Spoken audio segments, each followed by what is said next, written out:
Hi, I'm Nasreen Amri, the founder of Carrorism. And I'm Fonde Bridges, the Carrorist spokesperson. Welcome to Carrorist Conversations. This is episode 18, Pursuing the Optimum. Nice. Yeah. So just Yes. talking about pursuing the optimum, Okay. I have to say this because of the climate of our country currently and what's going on with the riots and so on and so forth. Wow. All right. Yeah, I just want to say that pursuing the optimum right now would be stepping up our humanity game Okay. and really terrorizing each other with more love and kindness, but especially ourselves, because that's where it begins. So I just want to say, like, for me personally, Mm-hmm. and this is before, like, I practiced Carrorism, and, you know, a lot of the feelings that I had that were, like, feeling lonely or feelings of separation, or, yeah, I judged other groups of people or different social classes, and it was mostly because of negativities that I felt inside of myself.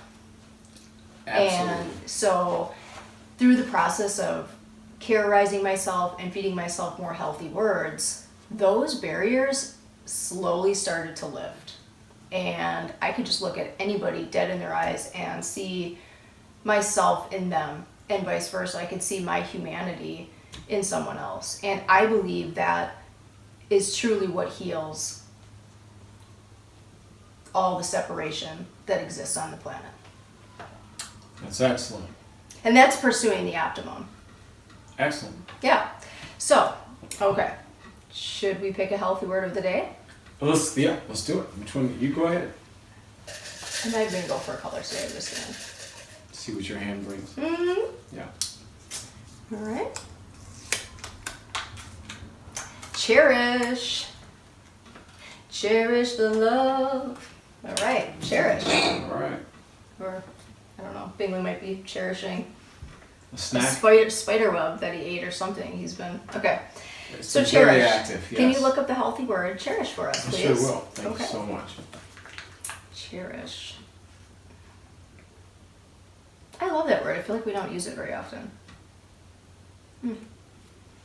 I use it a lot. You do? Yeah. Because I think it's a gratitude word. Mm-hmm. We'll find out right here. So cherish is a verb. So Okay. one of our first verbs. I don't think we often have a verb. It's protect and care for someone lovingly. Which is interesting because it says hold something dear as another definition. Keep a hope or ambition in one's mind.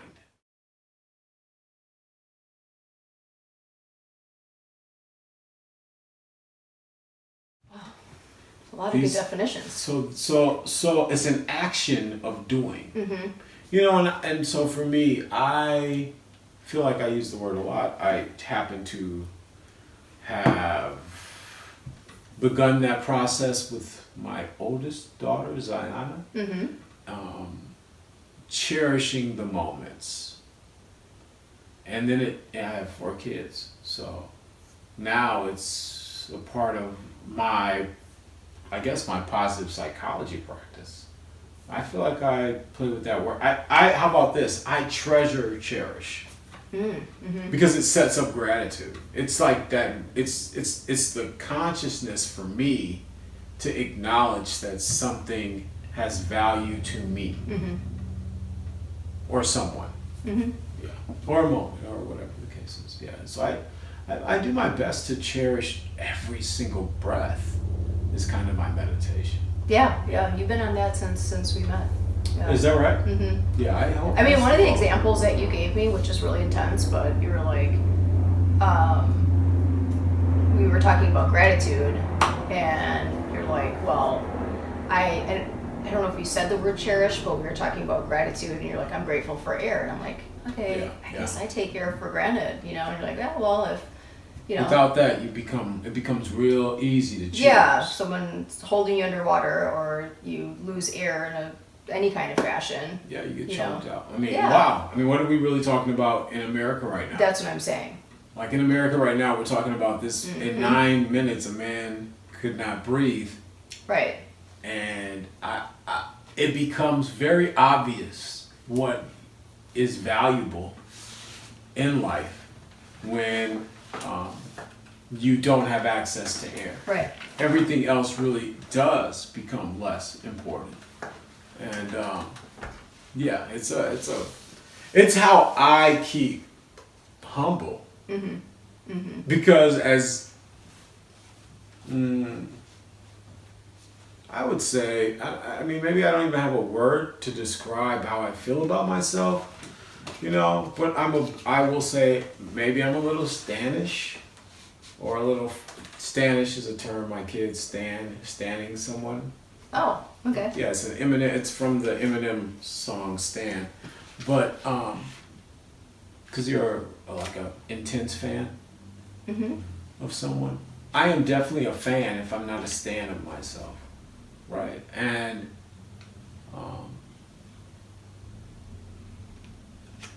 I still stay extremely humble because I don't make air. Right. I make carbon dioxide. Right. If you lock me in a safe, I will kill myself just by breathing. Right. Okay. I know. I think sometimes we as humans feel that we can like control nature or that we are more dominant than nature. Some of these other elements, but that's why I love the collaboration narrative, because we are working with nature. That's not our topic today, but pursuing the optimum, definitely. You're grateful for air. Absolutely. Yeah. Grateful you for air. cherish it. Yeah, so I'm glad you brought that up. It's one of my. You're right. It's at the core of my personal positive psychology practice. Right. Because I remember I was kind of flippant about it. I'm like, oh, what? Grateful for air? And like, yeah, if I choked you out, grabbed your neck and you couldn't breathe, and I was like, oh yeah, I guess. Yeah, you're right. Well, let's be candid, because I say this in front of everyone at all my talks that I do. Right. I always say I wish I had someone who was a professional choke out artist, so that if someone didn't appreciate what they had, we could begin to take the air. Because you become really clear once the air starts to leave. Your bills don't matter. Your house don't matter. Nothing matters if the air isn't there. Right. I'll tell you what matters. Air. And that's the simplicity of our system, of our living existence, right? It's the simplicity of our bodies. Which is a great opportunity to stay humble and grateful and appreciative of everything that exists out here. So, to cherish is one of the treasures of action that I think can take place every day, and I work on it as best I can. You ready to go? Yeah. You were ready before me again, as usual. I guess this is our truth. You just are always ready to do the show, and I need to step up my game. Well, yeah, just pursue the cherish. You know what? I cherish your commitment to getting it done. Well, thank you. Thank you. So speaking of cherishing, there is a work of art, a masterpiece that I personally cherish. And so I chose to celebrate this Carrorist because of this masterpiece, this work of art. And it is called The Art of War. So, yes, and his name is Sun Tzu.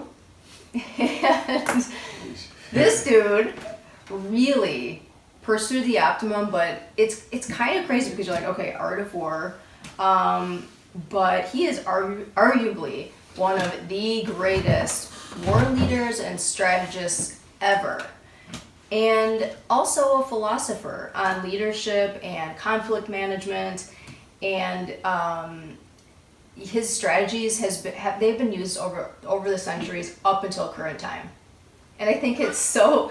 What, did you pick the same person? No. Oh, okay, I know you have a lot to say. No, yesterday, or the last episode, it wasn't even yesterday, I'm sorry, that's how I feel sitting here. I just feel like it was the last time we were here, but the last episode, you mentioned one of my favorites, which is Queen Elizabeth. Yeah. And this episode, you went a different route and chose another one of my favorites. parents. Oh, well. Sun Tzu, The Art of War, which we've talked about at length. So it's...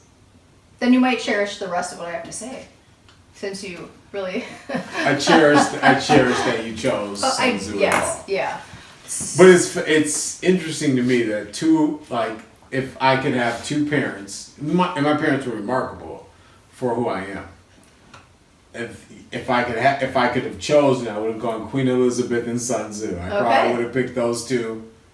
Just saying. Yeah. I'm just saying. Mm-hmm. That works for me. I was just thinking, like, wow, that would have been fascinating what their lineage would have been like. I went off in a whole lot of Carrorist, I'm assuming. Or, anyways, okay. So, yes. Grew up in ancient China. They're not even really exactly sure of the times, but died around 496 BC. So, yeah, super long time ago. But he was living 2,500 years. During the age of, it was called the Warring States. So it was like China. There were like 7 states that were all in conflict. Yep. So no doubt this person would emerge from that kind of a climate. Sure. To create a masterpiece, and his implementations of different strategies have been used and celebrated throughout history. So it's super fascinating. Anyways. By militaries, to be exact. Right. But not just celebrated by Yes. Yes. Also, world leaders have used his strategies.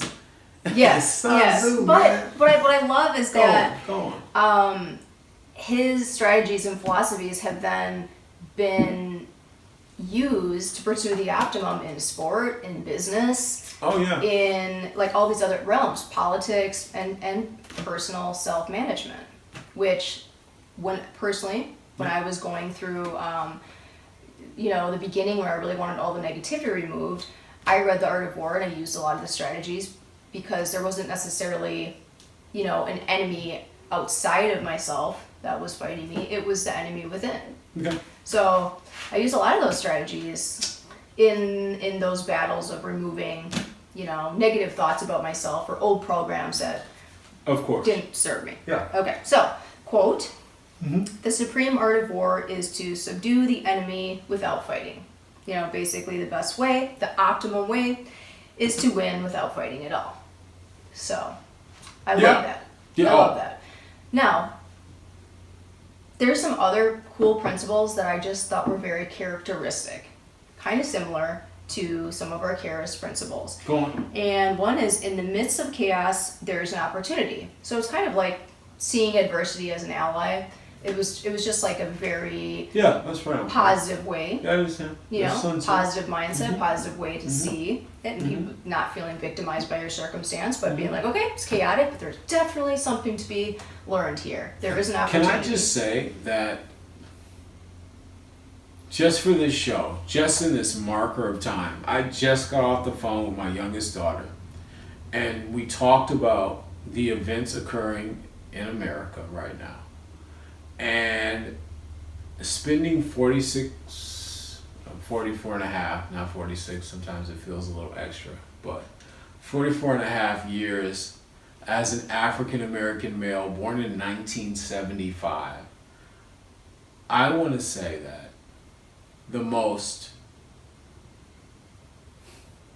art of war tactic that can be used is kindness and love.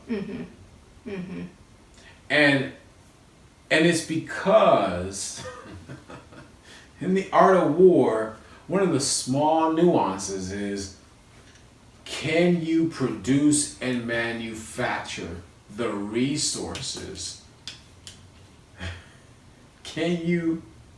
Or are you dependent on outside sources to get what you need to do what you're trying to accomplish? Right? So in this case, if injustice and carelessness and maybe even cynicism and sinisterness exist, then the only combatant is kindness and love. And so I'm putting it out there that I strongly believe with all my heart, living it, breathing it, experiencing it, being irate, angry, mad, and active. Far more active, I'm sure, for years than many of the people marching and putting up signs. I will say that I learned from all that I had thought through and thought about transforming how people deal with my melanin count and my gender as a way of relating to me and thinking about me, maybe caring or caring less about me. The irony is those who care enough to kill care. That's deep. Right, That's a right. deep conversation.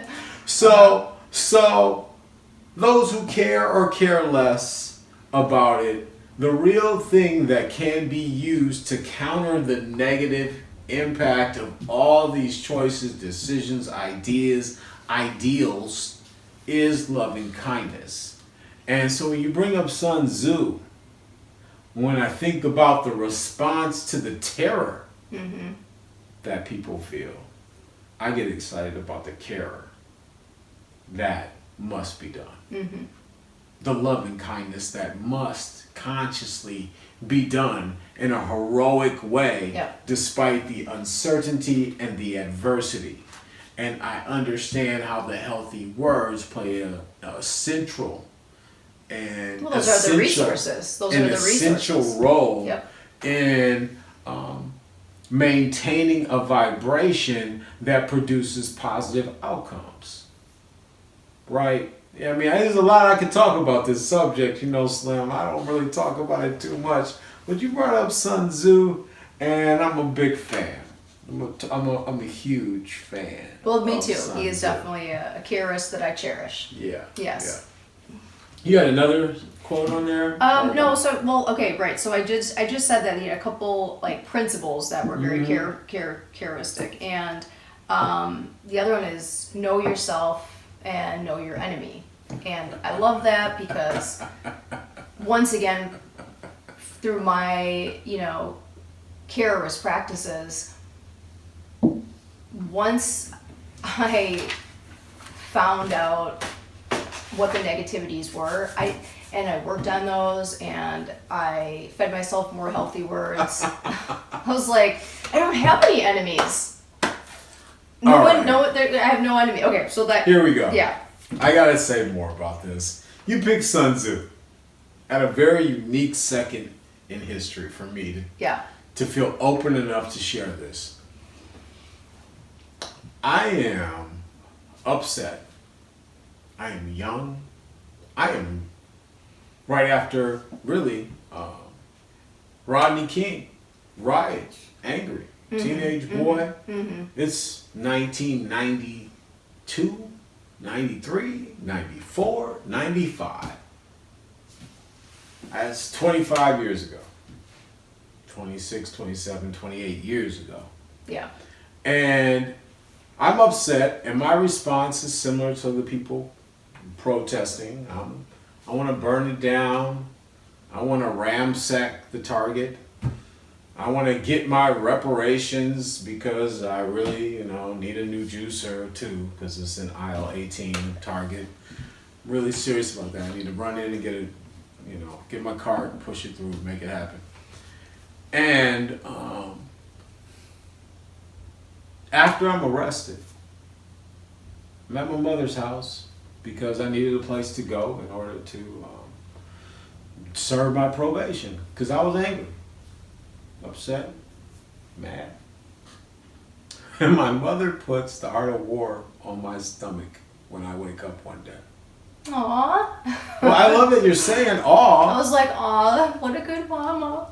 She's a great mom. I mean, that was the interesting thing about that's that. sweet to me. I thought she had read the book. Huh, okay.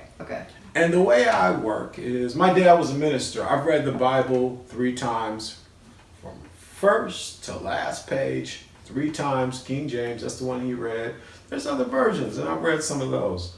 But I read the King James Version 3 times, Sure. from front to back, so that I could have a conversation. And if anybody wants to discuss it, I would just go with Matthew 5:48. We can talk about that anytime, whenever you like to, at all times. That being said, Feel free to email Carrorist. always Matthew 5:48. I want to talk about it all the time, every time, for the rest of eternity.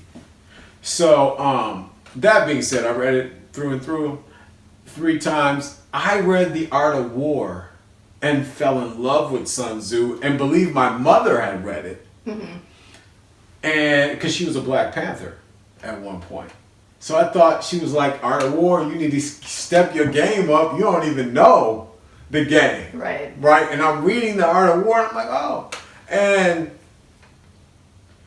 that idea of knowing yourself and knowing your enemy is supreme. It is the optimum, because what I discovered is my enemy cannot function if they produce love and kindness. There you go. It's not in their warehouse. It's not in their warehouse. It's not on one of their bullets. Yeah, right. Unless I'm It's saying, not on a single gun. Yep. It's not anything else. I'll go even deeper. My mother said to me when I read it a little bit and came to talk to her, she said, well, you don't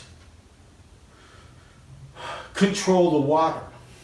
Because I'm still upset. I'm talking to her from the Art of War perspective, like, maybe we need to do some things to change this dynamic by having a conflict that is violence. And my mother said to me, well, you don't even produce water. You don't even have a water purification plant. You and whoever you think you're running with. Y'all don't control electricity. What are y'all really doing? And if you study the Art of War, you start going, oh yeah, well, you need that. You start, and then one day it dawns on you. You don't have any airplanes, so you don't have high ground. So then you start thinking, well, what do I have? And you know what you have? You have love and kindness. And no matter what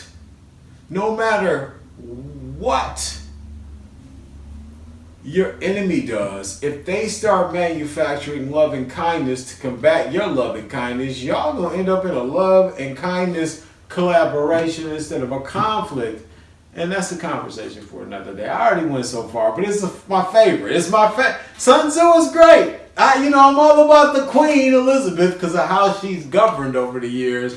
But when it comes to assessing a situation, because the art of war is peace. Yeah. When you know yourself and know your enemy, you know everything to influence them to not even want to, hey, then you don't even want this. Right. Once you start handing them out compliments, they're like, I'm good. Well, and just to reiterate, like I'm saying, the love and kindness game, once I was loving and kind to myself to a point where I was just like emanating just self-confidence, enthusiasm, and self-love, I didn't have any enemies. Because I didn't even see them that way. They can only really be enemies if you classify them that way. Right. So I was like, oh, okay, these people are just challenging me. They're just energies challenging me to become the greater version of myself. Sounds like adversity became your ally. That's right. Exactly. You gotta love that. So who is your Carrorist? Oh, wow. And you know what? I got so impacted by your choice, loved it all. I completely forgot. I felt like maybe we were done because I said so much. We could save maybe your Carrorist for a different day, or No. This is the perfect day. Okay. This is the perfect day because I did the work and I want to Ready to participate. go. Yeah, and I like. You know what I like? I like that this is just I love the person I chose is currently alive and still making an impact. I do too. I cherish them for that. So, born in 1952, Okay. this Mexican gentleman who is described as a Toltec spiritualist. And Toltec means one who studies, I guess the best way to describe it is indigenous Mexican traditions, beliefs. Okay? Mm-hmm. So he's a traditionalist to spiritual Mexican beliefs. Okay, cool. And a specialist. Was the youngest of 13 children. Found out one day, he ended up becoming a surgeon and worked with his family, some of his family members, not all, some of them, in the medical profession.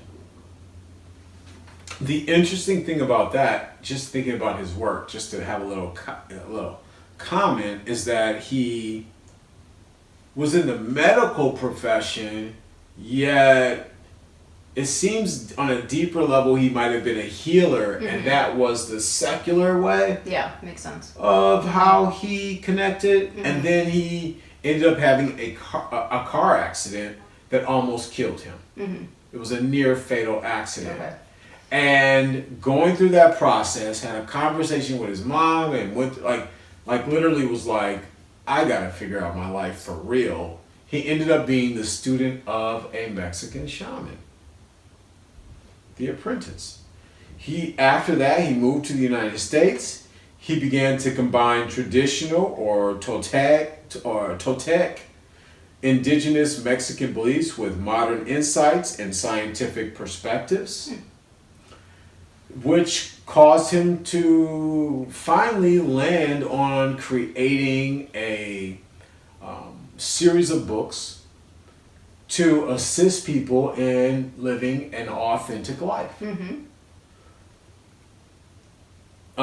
His books, one of them, his original book, which I will tell you about at the very end because I think it'll give it away.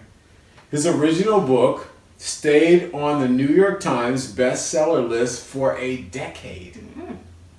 And all his books have been internationally, have made on like the international bestsellers list. Gotcha. Right? Uh-huh. Currently, he leads retreats and lectures in the United States. His books have sold over 10 million copies since the 90s. And the quote is, under any circumstances, simply do your best. And he adds a little insight to it, and that is, and you will avoid self-judgment, self-abuse, and regret. In essence, he's saying, pursue the optimum. Right. And avoid self-judgment, self-abuse, and regret because you did not pursue the optimum. Right. So, I love the quote, which is, again, under any circumstances, simply do your best. And you will avoid self-judgment, self-abuse, and regret.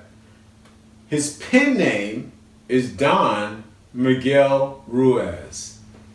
His name is Miguel Ruiz, and the book that sold, at least at the last internet noting of it all, 10 million copies, is The Four Agreements.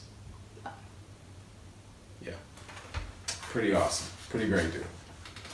Perfect choice. Yeah. You know me, I find a quote and I'm like, oh yeah, that's it. That's the essence of the energy.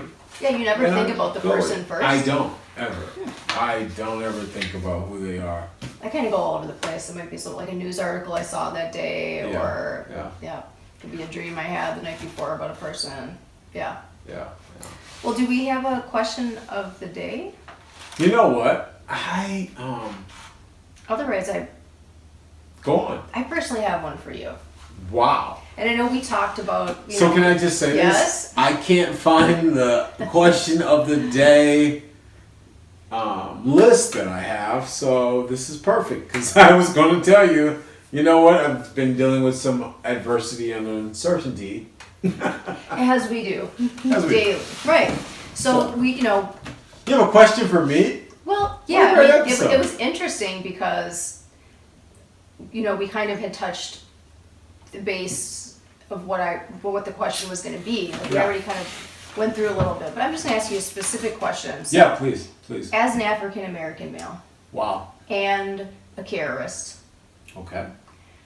how are you, or are you angry about what's currently going on? And Wow. if not, what healthy words do you? These are Feed yourself. That's a two-part question. It is two part. All right. It is two part. So, am I angry? You want to know what I am? I am inspired. I am not angry.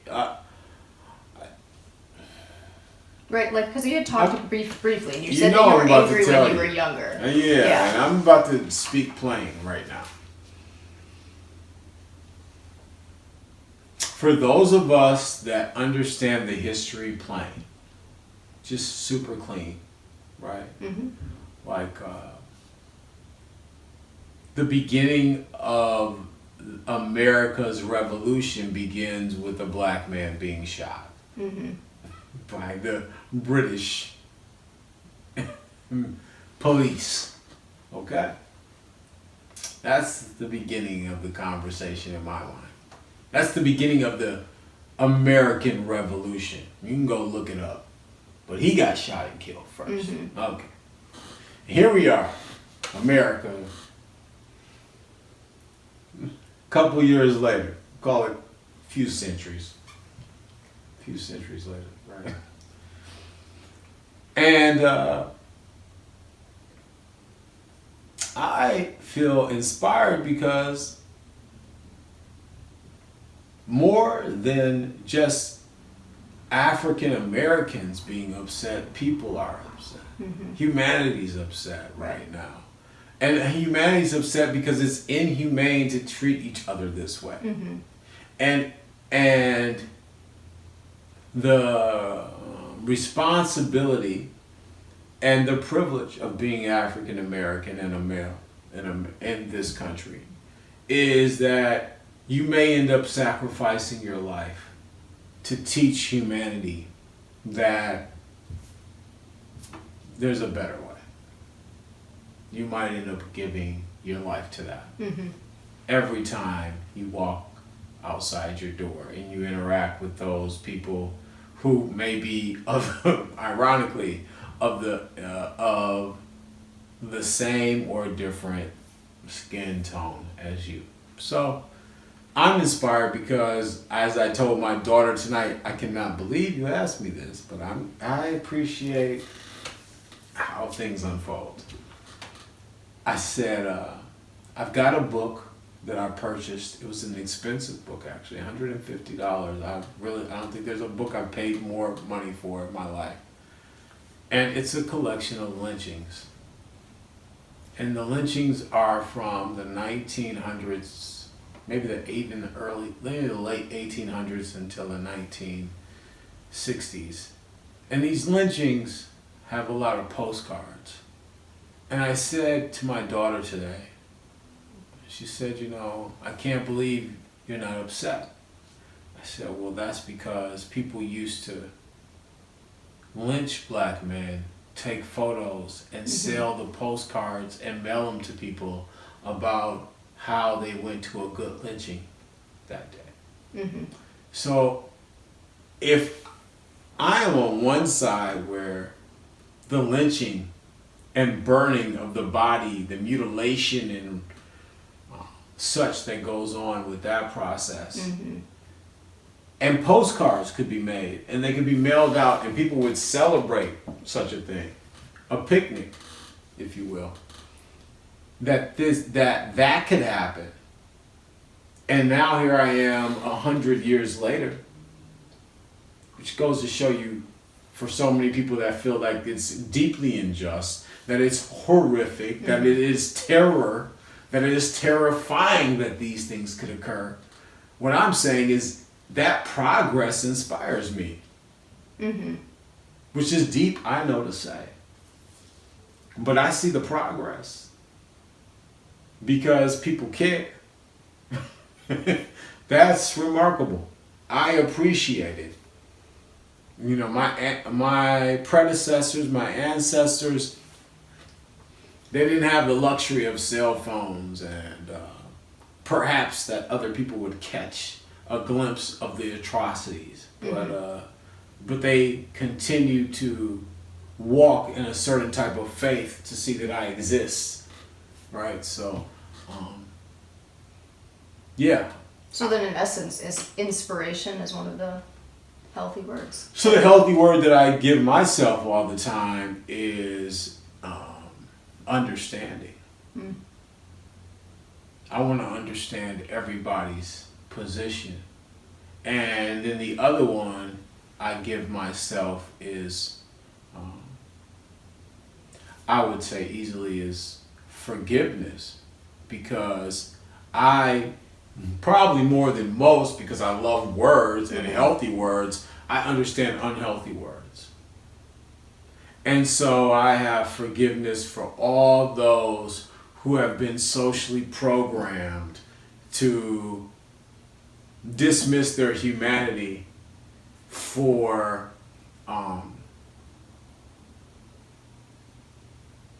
a safer experience psychologically.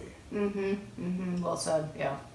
And I will add, sometimes that program permits psychopathic individuals to execute their desires and wishes. And before I would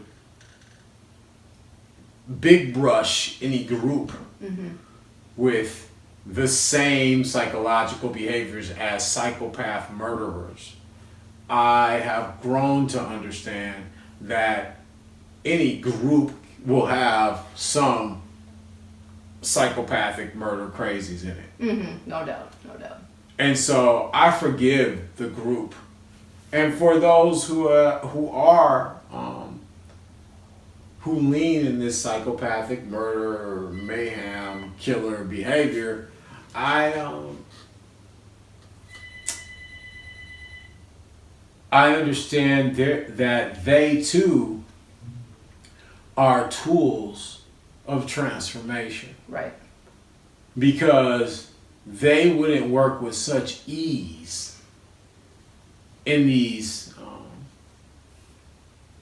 I guess you could call it societal constructs, if those constructs did not exist. Truly, well said. So, Yes.